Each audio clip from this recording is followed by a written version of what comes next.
ഇന്ന് നമ്മൾ എടുക്കാൻ പോകുന്ന ടോപ്പിക് എന്ന് പറയുന്നത് 5ാമത്തെ യൂണിറ്റാണ്. ഓവർവ്യൂ ഓഫ് ലോജിസ്റ്റിക് മാനേജ്മെൻറ്റ് എന്ന് പറയുന്ന ചാപ്റ്ററാണ് നമ്മൾ ഇന്ന് എടുക്കാൻ പോകുന്നത്. ഇതിൽ നമ്മൾ നോക്കുന്നത് ഡൊമസ്റ്റിക് ലോജിസ്റ്റിക് മാനേജ്മെൻറ്റിൻ്റെ ഫീച്ചേഴ്സാണ് നമ്മൾ നോക്കുന്നത്. ഒന്നാമത്തെ ഫീച്ചേഴ്സാണ് within national borders. Logistic operate entry within single country. അപ്പോൾ നമ്മൾ ഡൊമസ്റ്റിക് ലോജിസ്റ്റിക് ഓപ്പറേറ്റ് ചെയ്യുന്ന സമയത്ത് അത് ഒരു സിംഗിൾ കൺട്രിയിൽ മാത്രമേ എന്ത് ചെയ്യുള്ളൂ, എൻട്രി ചെയ്യിപ്പിക്കാറുള്ളൂ. അതാണ് ഒന്നാമത്തെ ഫീച്ചർ.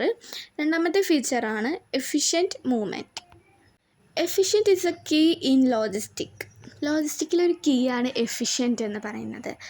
ഡൊമസ്റ്റിക് ലോജിസ്റ്റിക് എന്താ ഫോക്കസ് ചെയ്യുന്നത് വെച്ചാൽ ഗുഡ്സ് ഡെലിവർ ചെയ്യുക, ക്വിക്ക്ലി ഡെലിവർ ചെയ്യുക, അതുപോലെ തന്നെ ലോ കോസ്റ്റിൽ ഡെലിവർ ചെയ്യുക, ഇങ്ങനത്തെ കാര്യങ്ങളൊക്കെയാണ് ഡൊമസ്റ്റിക് ലോജിസ്റ്റിക് ഫോക്കസ് ചെയ്യുന്നത്. മൂന്നാമത്തെയാണ് ട്രാൻസ്പോർട്ടേഷൻ മാനേജ്മെൻറ്റ് എന്ന് പറയുന്നത്. ഏത് തരത്തിലുള്ള ട്രാൻസ്പോർട്ടേഷൻ മോഡ് നമ്മൾ തിരഞ്ഞെടുക്കണം എന്നാണ് പറയുന്നത്.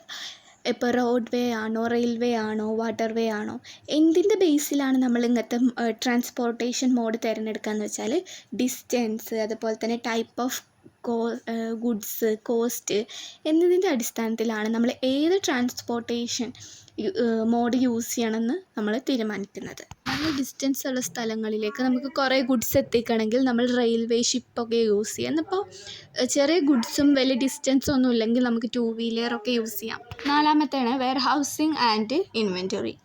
വെയർ ഹൗസ് എന്താണ്, എസെൻഷ്യലാണ് for storing goods before distribution. വെയർ ഹൗസിൽ നമ്മൾ ഗുഡ്സ് വെച്ചതിന് ശേഷമാണ് നമ്മളത് എന്ത് ചെയ്യുക, ഡിസ്ട്രിബ്യൂഷൻ ചെയ്യുക. ഇൻവെൻറ്ററി മാനേജ്മെൻറ്റ് എന്ന് പറയുന്നത് റൈറ്റ് എമൗണ്ട് സ്റ്റോക്ക് എന്താണ് അവൈലബിൾ ആയിരിക്കണം, റൈറ്റ് ടൈമിൽ അവൈലബിൾ ആയിരിക്കണം. അതുപോലെ തന്നെ എന്തൊക്കെ നമ്മൾ ഇൻവെൻറ്ററി മാനേജിലൂടെ നമുക്ക് അവോയ്ഡ് ചെയ്യാൻ പറ്റും, വേസ്റ്റേജും അവോയ്ഡ് ചെയ്യാൻ പറ്റും. അതിലൂടെ നമുക്ക് കസ്റ്റമേഴ്സിൻ്റെ സാറ്റിസ്ഫാക്ഷൻ ഇൻക്രീസ് ചെയ്യിപ്പിക്കാൻ പറ്റും. 5ാമത്തെ പോയിൻ്റാണ് കസ്റ്റമർ ഫോക്കസ്. ലോജിസ്റ്റിക്കിൻ്റെ മെയിൻ ഗോൾ എന്ന് പറയുന്നത് എന്താണ്, കസ്റ്റമേഴ്സിനെ സാറ്റിസ്ഫാക്ഷൻ ചെയ്യുക എന്നാണ്. ടൈംലി എന്ത് ചെയ്യുക, ഡെലിവറി ചെയ്യുക, പ്രോപ്പറായിട്ടുള്ള ഒരു പാക്കേജിങ് ഒക്കെ കൊടുക്കുക, ഓർഡർ ഫുൾഫിൽ ചെയ്യുക, ഇങ്ങനത്തെ കാര്യങ്ങളൊക്കെയാണ് എന്താണ് കസ്റ്റമർ ഫോക്കസിൽ വരുന്നത്. 6ാമത്തെയാണ് ഇൻഫോർമേഷൻ ഫ്ലോ എന്ന് പറയുമ്പോൾ ലോജിസ്റ്റിക് എന്ന് പറയുന്നത് എന്താണ്, റിയൽ ടൈമിൽ എന്ത് ചെയ്യുക, ട്രാക്ക് ചെയ്യുക, ഷിപ്മെൻറ്റൊക്കെ ട്രാക്ക് ചെയ്യുക, ഓർഡർ പ്രോസസ്സിങ് ചെയ്യുക, ഇങ്ങനത്തെ റൂട്ട് ഒപ്റ്റിമൈസേഷൻ ചെയ്യുക, ഇതൊക്കെയാണ് എന്താണ് ഇൻഫോർമേഷൻ ഫ്ലോയിൽ വരുന്നത്. കമ്മ്യൂണിക്കേഷൻ, ഇൻവെൻറ്ററി ലെവൽ ചെക്ക് ചെയ്യുക, ഇങ്ങനത്തെ കാര്യങ്ങളൊക്കെയാണ്. ഇൻഫോർമേഷൻ ഫ്ലോയിലൂടെ മാത്രമേ നമുക്ക് ടൈമിൽ എന്ത് ചെയ്യാൻ പറ്റുള്ളൂ, ഒരു ഡിസിഷൻ എടുക്കാൻ പറ്റുള്ളൂ. 7ാമത്തെ പോയിൻ്റാണ് integration. Domestic logistic is not an isolated function. Domestic logistic എന്തല്ല, ഐസൊലേറ്റഡ് ഫങ്ഷൻ എന്ന് പറയുമ്പോൾ ഒരിടത്ത് ഒതുങ്ങി കൂടിയിട്ടുള്ളൊരു ഇതല്ല. എന്താണ്, ഇത് എവിടെയൊക്കെ കണക്ട് ചെയ്യുന്നുണ്ട്, പ്രൊക്വയർമെൻറ്റ്, പ്രൊഡക്ഷൻ, മാർക്കറ്റിംഗ്, അതുപോലെ തന്നെ സെല്ലിംഗ് ഡിപ്പാർട്ട്മെൻറ്റ്, ഇങ്ങനത്തെ എല്ലാ കാര്യങ്ങളിലും എന്ത് കണക്ട് ചെയ്യുന്നുണ്ട്, ഡൊമസ്റ്റിക് ലോജിസ്റ്റിക് കണക്ട് ചെയ്യുന്നുണ്ട്. അതുകൊണ്ട് തന്നെ എന്തല്ല, ഇതൊരു ഐസൊലേറ്റഡ് ആയിട്ടുള്ള ഫങ്ഷൻ അല്ല എന്നാണ് പറയുന്നത്. 8ാമത്തെ പോയിൻ്റാണ് റിവേഴ്സ് ലോജിസ്റ്റിക് എന്ന് പറയുന്നത് ഒരു പ്രോസസ്സാണ്. എന്ത് ചെയ്യാണ്, ഗുഡ്സ് കസ്റ്റമർ സെല്ലർക്ക് തന്നെ തിരിച്ചു കൊടുക്കുക. ഒന്നെങ്കിൽ പ്രൊഡക്റ്റ് ചേഞ്ച് ആയിട്ടുണ്ടായിരിക്കാം, അല്ലെങ്കിൽ വല്ല പ്രൊഡക്റ്റിന് വല്ല ഡാമേജ് ഉണ്ടായിരിക്കാം. ഇത് സെല്ലർ എങ്ങനെ ചെയ്യണം, സെല്ലർ ഒന്നെങ്കിൽ റീഫണ്ട് ചെയ്യും, അല്ലെങ്കിൽ പ്രൊഡക്റ്റ് നമുക്ക് റിട്ടേൺ ചെയ്യും. 9ാമത്തെ പോയിൻ്റാണ് cost optimisation.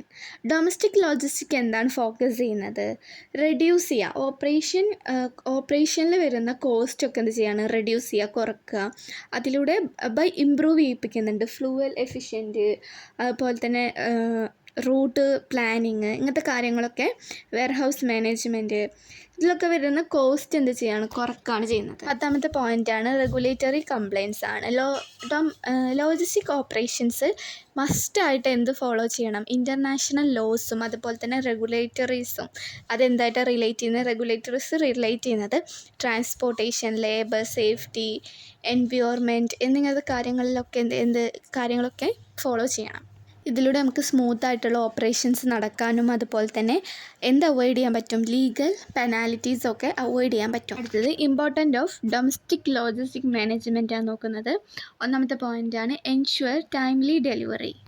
Domestic logistic mainly focus ചെയ്യുന്നത് ടൈമിൽ എന്ത് ചെയ്യുക, ഗുഡ്സ് ഡെലിവറി ചെയ്യുക എന്നത് തന്നെയാണ്. 2ാമത്തെ പോയിൻ്റാണ് ഇംപ്രൂവ് ഓപ്പറേഷൻ എഫിഷ്യൻറ്റ്. 3ാമത്തെ പോയിൻ്റാണ് റെഡ്യൂസിങ് കോസ്റ്റ്, റെഡ്യൂസ് ചെയ്യുക, അതുപോലെ തന്നെ ബൂസ്റ്റിംഗ് പ്രൊഡക്ടിവിറ്റി. റെഡ്യൂസിങ് കോസ്റ്റ് എന്ന് പറയുമ്പോൾ എന്താണ്, ഓപ്പറേഷൻ ടൈമിൽ വരുന്ന കോസ്റ്റൊക്കെ റെഡ്യൂസ് ചെയ്യുക, ഫ്ലൂവൽ കോസ്റ്റ് ഇങ്ങനത്തെ കാര്യങ്ങളൊക്കെ ഒന്ന് റെഡ്യൂസ് ചെയ്യുക. ബൂസ്റ്റിംഗ് പ്രൊഡക്ടിവിറ്റി എന്ന് പറയുമ്പോൾ എന്താണ്, ടൈംലി നമുക്ക് റോ മെറ്റീരിയൽസ് അവൈലബിൾ ആയാലേ ഉള്ളൂ ഫൈനൽ ഗുഡ്സ് കസ്റ്റമേഴ്സിൻ്റെ എത്തിക്കാൻ പറ്റുള്ളൂ. അപ്പോൾ നമ്മൾ എന്ത് ചെയ്യണം, പ്രൊഡക്ടിവിറ്റി കുറച്ചുകൂടി ബൂസ്റ്റ് ചെയ്യിപ്പിക്കണം. അഞ്ചാമത്തെയാണ് സപ്പോർട്ടിംഗ് ബിസിനസ് ഓപ്പറേഷൻസ്. ആറാമത്തെയാണ് enable better planning.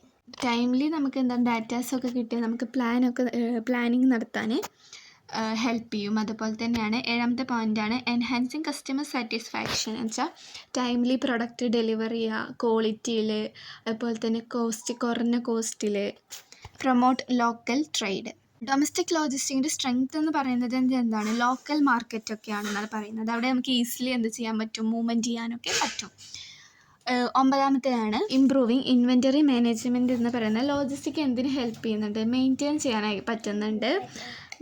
Right stock ലെവലും അതുപോലെ തന്നെ എന്ത് അവോയ്ഡ് ചെയ്യാൻ പറ്റും, ഓവർ സ്റ്റോക്കിംഗ് ഒക്കെ അവോയ്ഡ് ചെയ്യാൻ പറ്റും. അതിലൂടെ നമുക്ക് എന്ത് റെഡ്യൂസ് ചെയ്യാൻ പറ്റും, വേസ്റ്റേജ് ഒക്കെ റെഡ്യൂസ് ചെയ്യാൻ പറ്റും. പത്താമത്തെ പോയിൻ്റാണ് strengthen supply chain. Supply chain എന്ന് പറയുന്നത് ഡൊമസ്റ്റിക് ലോജിസ്റ്റിക്കിൻ്റെ ഒരു ബാക്ക് ബോൺ ആണെന്നാണ് ഇതിൽ പറയുന്നത്. ഓക്കെ, ടൈംലി ഫ്ലോ ചെയ്യാൻ പറ്റുന്നുണ്ട് ഗുഡ്സും അതുപോലെ തന്നെ ഇൻഫോർമേഷൻസൊക്കെ ടൈംലി എന്ത് ചെയ്യുന്നുണ്ട്, ഒരു ഡിപ്പാർട്ട്മെൻറ്റിലേക്ക് എത്തിക്കാനൊക്കെ നമുക്ക് സപ്ലൈ ചെയിനിലൂടെ പറ്റുന്നുണ്ട്. ഓക്കെ.